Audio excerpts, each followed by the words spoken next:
ou en trottinant, chose qui me fait moins mal qu'en courant rapidement, et je fais mes sorties longues en vélo ou mes entraînements spécifiques, on va dire, d'entretien, VMA, seuil, etc., sur home trainer ou sur vélo. Voilà. Donc j'ai trouvé ce compromis-là, qui est toujours qu'un compromis, qui n'est jamais vraiment satisfaisant pour la diagonale, mais pour l'instant je fonctionne comme ça, en essayant de me rapprocher le plus possible d'un effort qui va être relativement lent quand même, avec du dénivelé, des parties techniques. Voilà. C'est clair. Dans toute ta carrière, est-ce que tu as des courses que tu as préférées pour le parcours, pour l'ambiance, tu as des courses qui t'ont vraiment marqué? Oui, il y a des courses qui sont marquantes. Déjà la Saint-Élion m'a vraiment marqué parce que ça a été le lancement vraiment de ma carrière, on va dire, trail. Parce que c'est une course régionale et que je suis de la région, parce que tout le monde ici en Rhône-Alpes, Auvergne, parle de la Saint-Élion. Voilà, on en a toujours parlé, j'ai toujours fait par équipe, donc c'est une course qui m'a vraiment marqué. Elle a gagné pour ma première édition solo, c'est la première fois que je courais aussi longtemps. J'étais vraiment extrêmement surpris, je ne m'attendais pas du tout à ça, donc c'est une course qui a été très marquante pour moi. Après, il y a une course qui a été très marquante, c'est les Templiers aussi, que je gagne en 2012, parce que les Templiers, jusqu'à l'avènement des courses un peu plus ultra et on va dire de l'événement UTMB, c'était la référence chez les coureurs de trail long.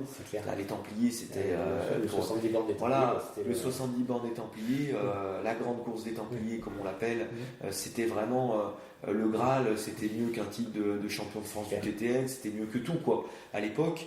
Et donc ça m'a vraiment marqué. Et il y a une troisième course en trail long qui m'a vraiment marqué, c'est la 6000D. Parce que moi, quand j'ai commencé le trail aussi, la 6000D, ça a été une des courses historiques. Course en montagne, mais course trail.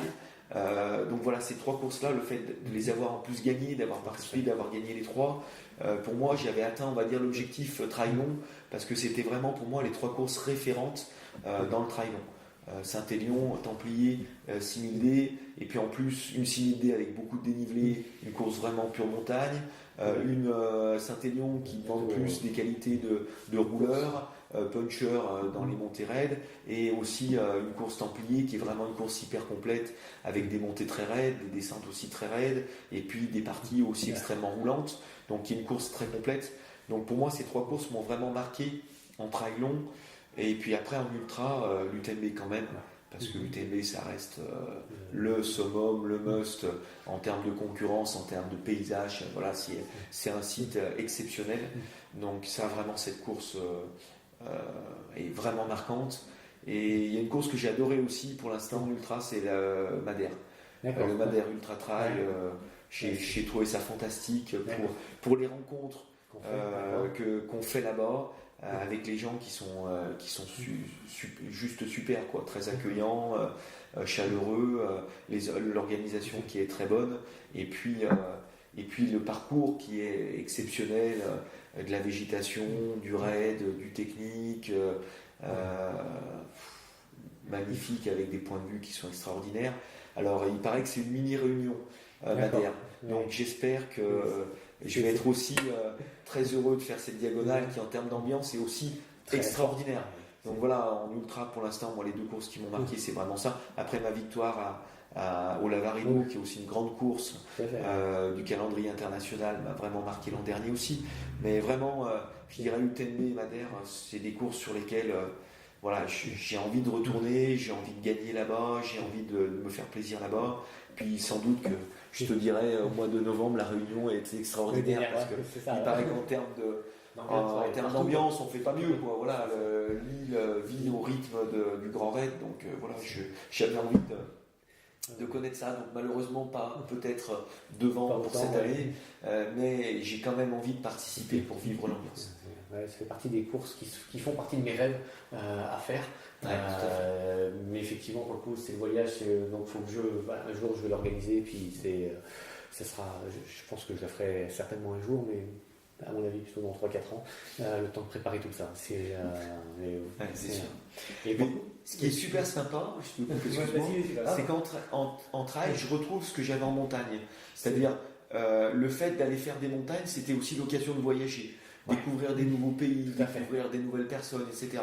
Et c'est vrai que la montagne, c'était un prétexte au voyage. Et là, aujourd'hui, le trail, c'est aussi un prétexte au voyage. C'est découvrir des coins dans lesquelles je ne serais jamais allé si j'étais pas allé faire une course.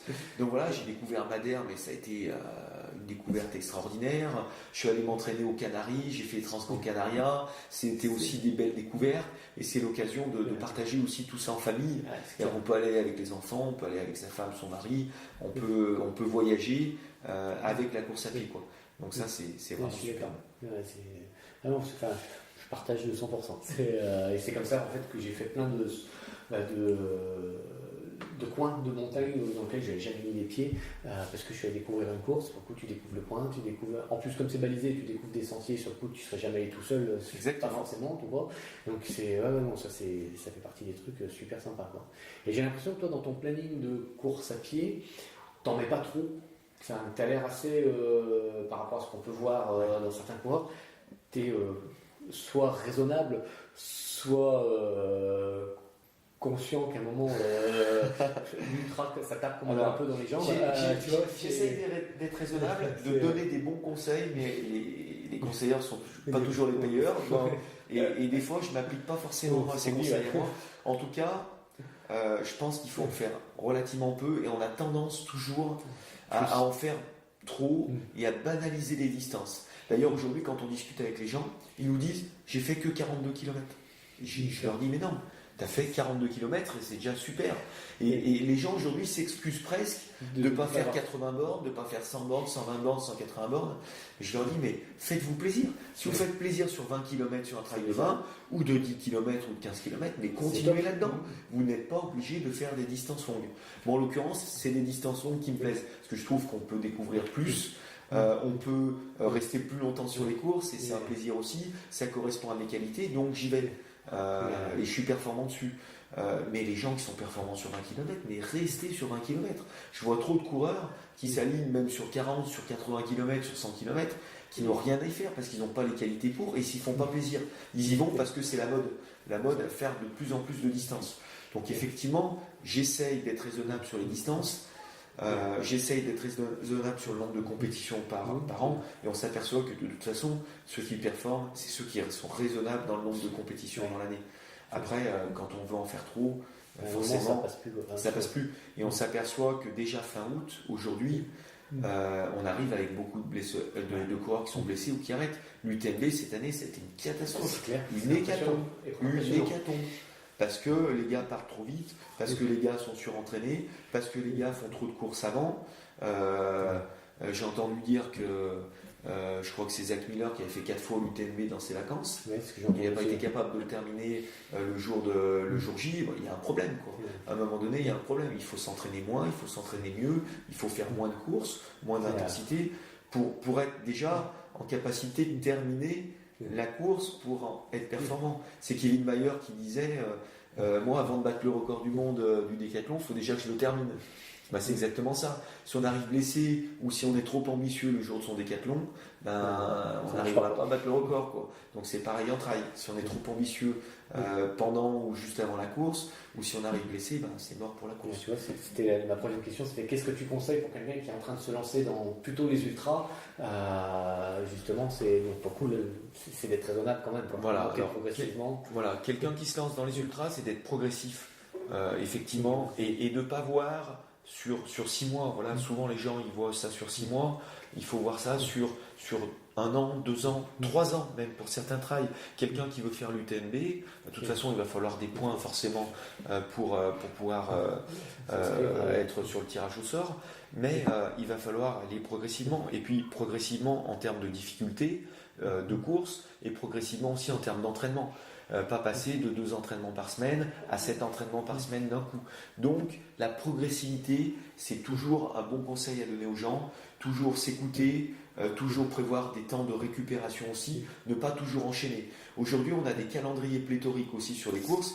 On peut faire des trails au mois de décembre, on peut faire des trails au mois de janvier, au mois de février, et à un moment donné, le corps a besoin de se régénérer. Donc faites autre chose. au mois de décembre, au mois de janvier, au mois de février, faites de la préparation physique dans les clubs d'athlètes, faites des crosses, faites des distances plus courtes, refaites de la vitesse, faites de la VMA pour vous préparer, et petit à petit, refaites du spécifique petit à petit dans la saison, et n'ayez les objectifs, on va dire, longs qu'au printemps, pendant l'été ou à l'automne, mais préparez-vous petit à petit et ne faites pas des trails toute l'année. Voilà.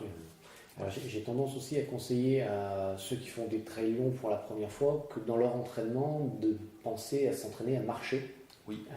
Parce que le jour J, en fait, enfin, alors beaucoup, notamment les plus lents, on va marcher, quoi. Enfin, et ça va être, enfin, j'ai jamais regardé les chronos en me disant, en fait, combien d'heures j'ai passé à marcher par rapport à combien de temps j'ai passé à courir. Et je pense que c'est 50% du temps, il est minimum en marche, quoi. Enfin, entre les montées. Et puis les moments où tu es fatigué et tu n'arrives pas à relancer, et l'effort, c'est pourtant les jambes qui tournent, mais c'est pas tout à fait les mêmes muscles dans les jambes qui. Non, c'est pas les mêmes muscles, c'est pas la même cadence, c'est pas le même souffle. Donc effectivement, il faut apprendre à marcher. Et marcher, c'est pas un renoncement. C'est-à-dire qu'à un moment donné, il faut savoir, même les élites, ils marchent. Dans les montées raides, on marche. Dans certaines descentes extrêmement techniques, on est obligé de marcher aussi. Donc la marche n'est pas un renoncement. Et il faut s'y entraîner au même titre qu'on va s'entraîner, par exemple, à la descente. La descente, c'est aussi un point sur lequel les gens s'entraînent peu. Beaucoup de gens s'entraînent en montée, mais la descente, cet effort excentrique, il n'est pas forcément appréhendé de la meilleure des façons chez les gens. Donc s'entraîner en marchant, s'entraîner dans les descentes, c'est extrêmement important. Et ça, souvent, c'est des paramètres qu'on néglige. Et les rando-courses, elles sont là pour ça. Quand je mets sur mes plans, sur les plans de mes athlètes rando-course, ça veut dire clairement que sur 4 heures ou que sur 5 heures, il ne va pas s'agir d'avoir un effort maxi. On n'est pas en compétition. Il y a des moments où on va devoir accepter de marcher, plus petite allure, reprendre à trottiner à d'autres moments, courir un peu plus vite à d'autres, mais la marche, elle fait partie complètement de l'entraînement. Donc la rando-course, c'est une des façons d'apprendre aussi à marcher. Je suis d'accord. Enfin, pour le coup, ça fait vraiment partie des entraînements que j'ai fait longtemps pour préparer l'UTMB, le TDS. Enfin, c'était le Beaufortin. Enfin, un moment où tu marches. Enfin, c'est. Bah oui, bien sûr. Exactement. Et alors, pour le coup, ce qu'il y a de bien, je trouve maintenant sur l'UTMB, la technologie permet d'avoir des films en direct de l'élite, et de s'apercevoir qu'effectivement, l'élite marche aussi. Enfin, alors qu'avant, tu les vois passer des fois quand tu es sur le bord de la course. Tu vois, en 2 minutes, tu as vu passer, mais tu sais pas ce qui se passe après ou avant. Alors que là, cette année, j'ai trouvé génial. A priori, il y a Seb Cheno qui filmait, enfin pas que lui, mais qui a suivi. C'était super à suivre, quoi. Xavier, au début, l'américain, là, comment s'appelle, Wesley, là, Jim Wesley qui est parti très vite, à fond. Puis pour le coup, comme l'année dernière. Voilà, pour le coup, il ne s'est rien passé après. Voilà, il aurait mieux fait de partir plus doucement. C'est clair, c'est vrai. Est-ce que tu as une devise ou quelque chose une phrase clé qui te marque, qui te guide des fois